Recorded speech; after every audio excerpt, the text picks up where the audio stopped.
Hello people, welcome to Shaan's world.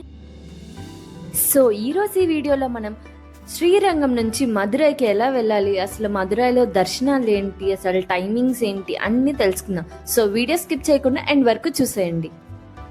So మనం శ్రీరంగం నుంచి మదురైకి వెళ్ళాలంటే మనం తిరుచి వెళ్ళాలి. తిరుచి నుంచి బస్సెస్ అవైలబుల్గా ఉంటాయి. So AC buses, non AC buses ఉంటాయి మదురైకి. సో డిఫరెన్స్ అయితే పెద్దగా ఏమి ఉండదు, 20 రూపీస్ ఇలా ఉంటుంది. సో మీ కన్వీనియన్స్ బట్టి మీరు ఏ బస్ అయినా చూస్ చేసుకోండి.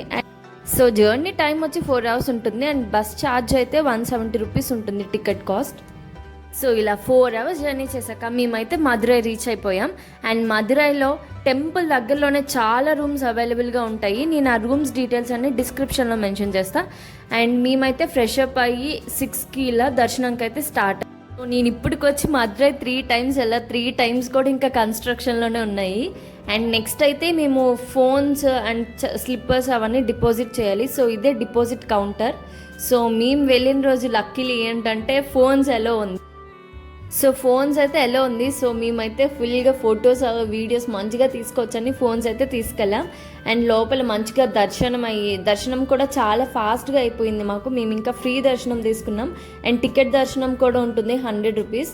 మాకు ఫ్రీ దర్శనమే 1.5 అవర్లో అయిపోయింది. నేను ప్రతిసారి ఇలా అవుతుందని చెప్పను, బట్ ఈసారి అలా జరిగింది.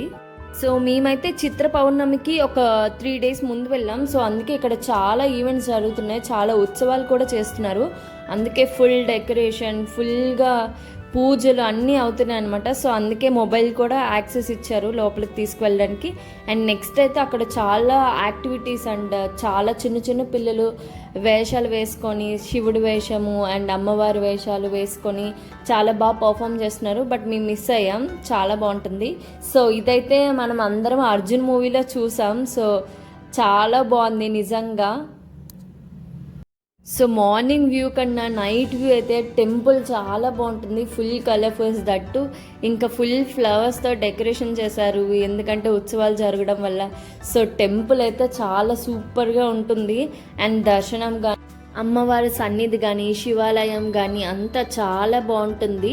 అండ్ అక్కడ వేయి స్తంభాల గుడి కూడా ఉంటుంది. సో అదైతే ఈవినింగ్ వరకే ఎలా ఉంటుంది. సో నైట్ అయితే అది క్లోజ్ చేసేస్తారు. సో మీరు 6 కన్నా ముందు వెళ్తే మీరు ఆ వేయి స్తంభాల ప్లేస్ కూడా చూడొచ్చు, చాలా బాగుంటుంది. సో ఇదైతే మనం అర్జున్ మూవీలో చూసాం. సో నేను అర్జున్ మూవీలో చూసినప్పటి నుంచి ఎప్పుడెప్పుడు వెళ్తాం మదురై అంటే నేను చాలా ఎక్కువ ఊహించుకున్నా. సేమ్ నా ఊహకు తగ్గట్టే ఉంది. టెంపుల్ అయితే చాలా బాగుంది. అండ్ నేను అక్కడ కార్యక్రమాలు జరుగుతున్నాయని చెప్పాను కదా. సో ఇదే ఏదో కళ్యాణం చేశారు అప్పటికి. సో అండ్ ఈవెంట్స్ అండ్ పూజలు ఇలా చాలా అంటే చాలా బాగా చేశారు. అండ్ చూసారు కదా ఫ్లవర్ డెకరేషన్ అదంతా ఎంత బాగుంది కదా, చాలా బాగున్నాయి అంతా అసలు. సో నేను 2 టైమ్స్ వచ్చా. 2 టైమ్స్లో ఇంత ఫ్రీగా అసలు ఎప్పుడు దర్శనం అయితే నాకు జరగలేదు. ఈసారి మాత్రం చాలా బాగా జరిగింది దర్శనం. నెక్స్ట్ అయితే మనకి ఫేవరెట్ ప్రసాదాలు. ఇక్కడ ప్రసాదాలు లడ్డు కానీ, ఈ అప్పాలు కానీ చాలా బాగుంటాయి, చాలా టేస్టీగా ఉంటుంది. అండ్ ఈ ఆర్కిటెక్ట్ కానీ అసలు చాలా బాగుంది. ఇంకా కన్స్ట్రక్షన్ జరుగుతూనే ఉన్నాయి లోపల, ఏవో చిన్న చిన్న కన్స్ట్రక్షన్స్ చేస్తూనే ఉన్నారు. సో ఇది చాలా పాతది కదా. సో సపోర్టివ్గా కొన్ని చేస్తున్నారనమాట, ఇంటీరియర్ వర్క్స్ లాంటివి. సో ఓవరాల్గా మదురై ట్రిప్ చాలా మెమరబుల్ ఎక్స్పీరియన్స్ అయింది. అండ్ దట్టు మేము మంచి ఉత్సవాల సీజన్లో వెళ్ళడం వల్ల ఇంకా బాగా అనిపించింది. సో మీరు తమిళనాడు ట్రిప్ అయితే ప్లాన్ చేస్తే డెఫినెట్గా మీనాక్షి అమ్మన్ టెంపుల్ అయితే మిస్ అవ్వకండి.